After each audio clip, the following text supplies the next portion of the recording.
تو وظائف کا معمول بنانا کیا یہ ضروری ہے، لازمی قرار دیا؟ بتائیے. اور تصور غیر اسلامی تو نہیں ہے اس حوالے سے؟ بسم اللہ الرحمن الرحیم. اللہم صلی علی سیدنا و مولانا محمد وعلی آلہ و اصحابہ وبارک وسلم. دیکھیں سلمان بھائی، یہ اوراد اور وظائف یہ جمع ہے ورد اور وظیفے کی. صحیح.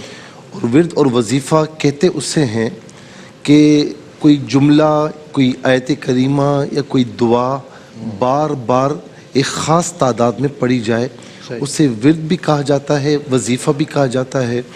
جمع کی طرف آ جائیں تو وہ اوراد اور وظائف کہا جاتا ہے. اچھا، اب رہی یہ بات کہ یہ کیا اس کا تصور، اس کا معمول بنانا غیر اسلامی ہے یا یہ اسلامی ہے؟ غیر اسلامی کس اعتبار سے کوئی کہہ سکتا ہے؟ آج کل ایسی مخلوق ایک نکلی ہوئی ہے کہ جی یہ اوراد، یہ وظائف، ان کا اسلام سے کوئی تعلق نہیں ہے، یہ کسی نے بھی نہیں کیا ہے. قرآن کریم میں کئی مقامات پر اللہ تبارک و تعالیٰ نے انبیاء کی دعائیں ذکر فرمائیں علیہم السلام. مثال کے طور پر آدم علیہ السلام کی دعا ذکر فرمائی، ربنا ظلمنا انفسنا وان لم تغفر لنا وترحمنا لنکونن من الخاسرین. یہ 8ویں پارے میں مذکور ہے. اور خاص طور پر پھر اس کے بعد نوح علیہ السلام کی دعا یہ بھی ذکر فرمائی، ربی لا تذر علی الارض من الکافرین دیارا. جب دشمنوں سے بہت تنگ آ گئے تو یہ اللہ تعالیٰ کی بارگاہ میں دعا کی نا کہ میرے رب تو زمین پر کسی کافر کو نہ چھوڑنا، کسی کافر کو اب زمین پر نہ چھوڑنا، ان سے بدلہ لے. اسی طریقے سے شعیب علیہ السلام جب دشمنوں سے بیزار ہوئے، انہوں نے جب دھمکیاں لگائیں تو دعا کی، ربنا افتح بیننا وبین قومنا بالحق وانت خیر الفاتحین، کہ اے میرے رب تو ہمارے اور دشمنوں کے درمیان راستہ کھول دے، فیصلہ فرما، اور تو بہترین فیصلہ فرمانے والا ہے. تو یہ دعائیں ساری مذکور ہیں. اسی طرح یونس علیہ السلام کی دعا، لا الہ الا انت سبحانک انی کنت من الظالمین، یہ بھی مذکور ہے. کتنی دعائیں. اچھا، اصحاب کہف کی دعا، ربنا آتنا من لدنک رحمتا وہیئ لنا من امرنا رشدا، ہمیں راستہ صحیح بتا، کیونکہ پیچھے دشمن لگا ہوا ہے. اچھا، اب یہ ساری دعائیں پھر حضور نبی کریم صلی اللہ تعالی علیہ وسلم کے معمولات میں کتنی آیات تھیں، کتنی صورتیں تھیں، کتنی دعائیں تھیں.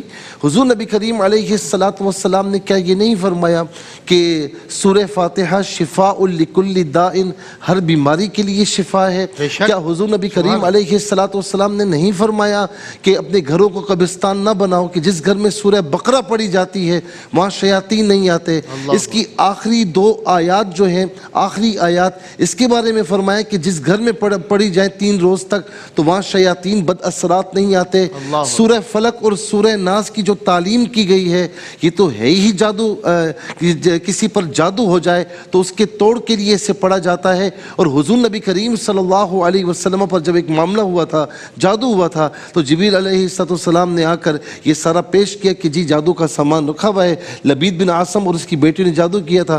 پھر مولا علی المرتضی رضی اللہ تعالیٰ عنہ کنویں کے اندر سے یہ سارا سامان لے کر آئے تھے اور یہ 2 صورتیں پڑھی تھیں.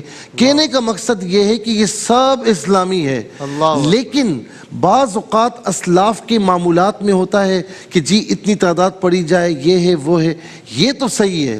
لیکن جب سے یہ جعلی لوگوں کے ہاتھوں میں آ گیا ہے، جاہلوں کہ یہ ہوگا تو ایسا ہوگا، یہ ہوگا تو ایسا ہوگا، ورنہ کام نہیں ہوگا، گویا کہ اللہ تعالیٰ انتظار میں ہے کہ اتنی تعداد میں پڑھے گا تو کام کروں گا، اس سے کم تعداد میں پڑھے گا تو کام نہیں کروں گا. یہ خامخواہ کی بات ہے. وہ ایک علیحدہ بات ہے کہ اسلاف کا معمول ہے، اس کے مطابق پڑھنا چاہیے. لیکن جب سے جعلی عاملین کے ہاتھوں میں یہ معاملہ آیا ہے کہ لوگوں کو بجائے اللہ تعالیٰ کے قریب کرنے سے وہ اپنے قریب کرتے ہیں، دوسرا راستہ بتاتے ہیں، تو یہ بالکل صحیح نہیں، اس کو ہم کنڈیم کرتے ہیں. بالکل ٹھیک ہے مفتی صاحب، بہت اچھا ہوا کہ آپ نے یہ وضاحت بھی فرما دی.